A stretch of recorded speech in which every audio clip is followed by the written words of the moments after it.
Next on Worcester News Tonight, a group of local mothers sits down with Eversource to discuss the city's high number of gas leaks. Plus, meeting the demand for more space. Officers in a Central Mass town are settling in at their new station.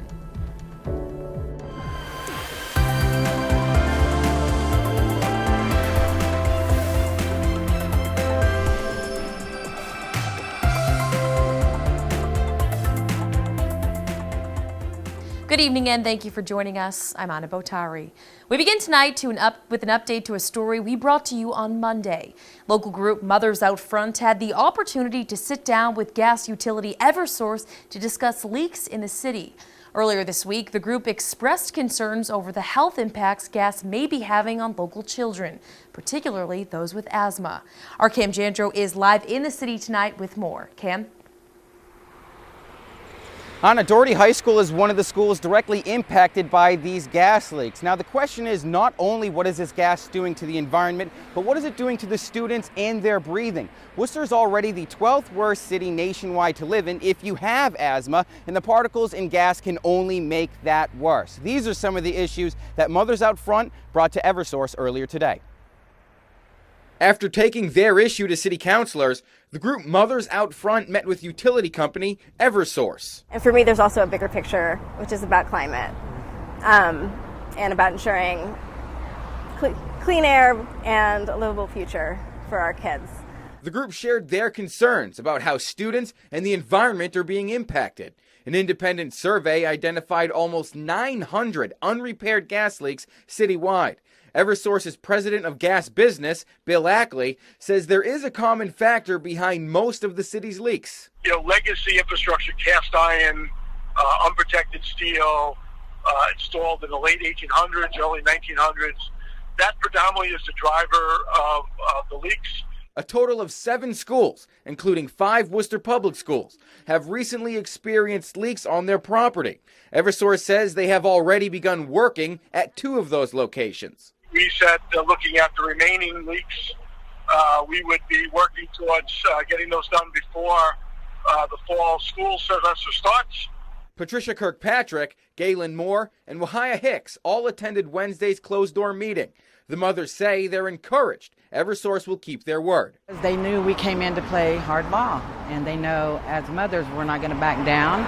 They have a meeting with the mayor to talk about this issue in August, so another sign that this is important to them.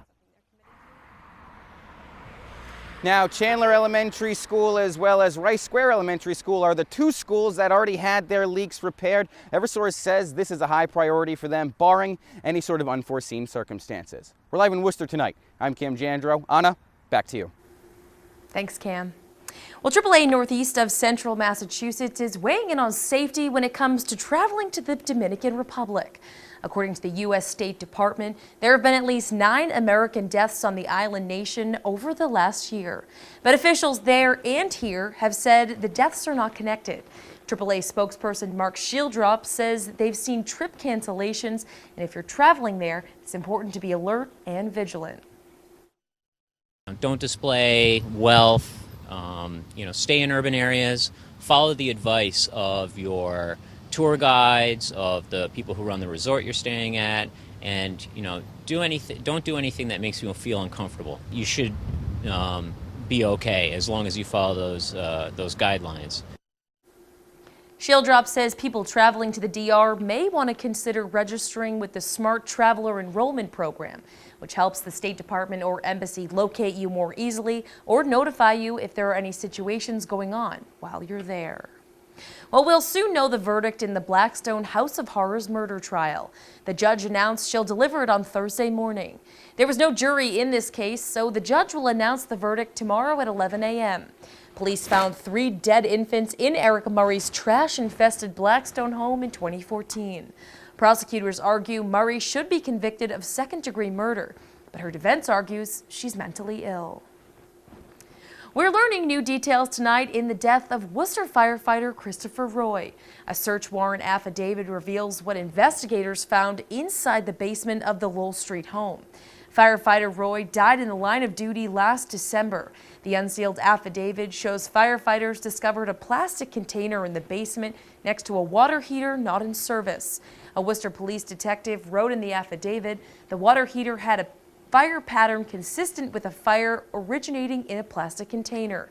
Momo Camaro was arraigned on charges of second-degree murder and arson in connection to firefighter Roy's death. Camaro was a former resident of the building. A much-needed upgrade in Sutton for the town's police department. Voters approved a new department at a town meeting a few years ago, and now the new $8 million facility is complete. Our Rosalind Flaherty got a look inside today. It's designed where an officer will call the dispatcher, one of the doors will open, the officer will pull in with a prisoner. The door will shut behind him. The officer is able to secure his weapon before he gets the prisoner out. Sutton Police Lieutenant David Perry shows off their new facility, including the advancements to make it more safe and secure. Prisoners who come in, the safety of the booking room, the way it's designed and set up, it's just overall really enhancing the operations and the duties that we have to perform on a daily basis. The department says the $8 million building was much needed. Space was tight in their last building and it made their jobs difficult. A lot of flaws because of the size of the old facility. For instance, the administrative assistant who processes pistol permits, her space was adjoined to the very small booking room that we had. And if someone came in while there was a prisoner being processed, she had to decline people from coming in. It was tough. We got it done. These lockers, they're double width, and they have drawers underneath. There's outlets to plug in charges for flashlights. Lieutenant Perry says the space is almost double the old facility and everything is state-of-the-art. The department is still moving in and figuring out how everything works, but are grateful for all the people who supported funding their new home. Computer equipment, camera systems, security, everything in here is new. There's nothing really that was brought down with the exception of maybe a stapler. Rosalind Flaherty, Worcester News Tonight. A baseball-themed food tour visits restaurants in the Canal District Wednesday. The first stop was at Steam Energy Cafe and the last was at Smokestack Urban Barbecue. Lisa Stanton owns Canal Food Tours and says the Canal District is growing with more businesses and the ballpark coming soon. She wants people to get familiar with the area so they can spread the word. I thought it would be a great idea to combine the awesome food here in the Canal District and bring up some baseball, some Worcester baseball history, and bring people up to the actual park area to see the before. So as things are building and growing, they'll have some sense of connection with it as it gets bigger. During the tour, Stanton read historical baseball facts about Worcester to connect it with the Worcester Red Sox. And speaking of the Pawtucket Red Sox, they're one step closer to their move to Worcester. The team launched a smartphone app this week. It will eventually allow fans to get information on tickets, parking, and food, but right now allows them to connect with the team. Our Brittany Schaefer has the story.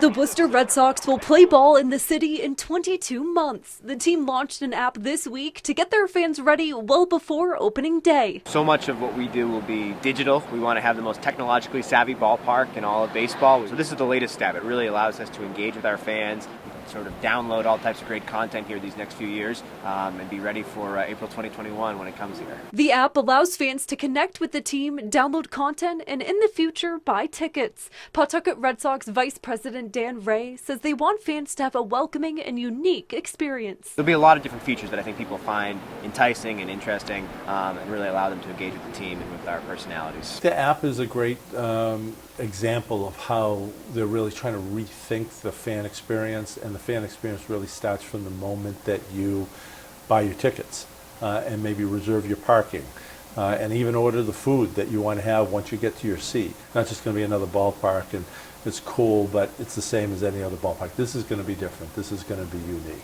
Ray says Polar Park will be unlike any other stadium and will represent its home city well. I think you'll see history throughout the ballpark that pays tribute to Worcester baseball history, Worcester history in general, a lot of features that are very Worcester specific. And we've also talked about having, sort of sights and sounds and even smells of Worcester. So some local vendors, some local restaurateurs might be involved. In April 2021, it will be a true Worcester ballpark. Ray says they don't have an exact date, but construction for Polar Park is still set to begin in July. In Worcester, Brittany Schaefer, Worcester News Tonight. Local vendors had items on display at the Grafton Commons Wednesday as the Grafton Farmers Market kicks off its summer season. More than a dozen different businesses set up tents in the Common, showcasing items from locally grown produce to handcrafted items and fresh pressed juice. The market's goal is to expose people to quality, locally sourced products. Life's so busy, we often don't realize that we have choices that are right in our backyard. A lot of really healthy choices, great for bodies and great for the economy to shop locally. So yeah, this is a great place to highlight all of the vendors that we have in the area. The farmers market is every Wednesday 2 to 6 p.m. and runs through October 9th.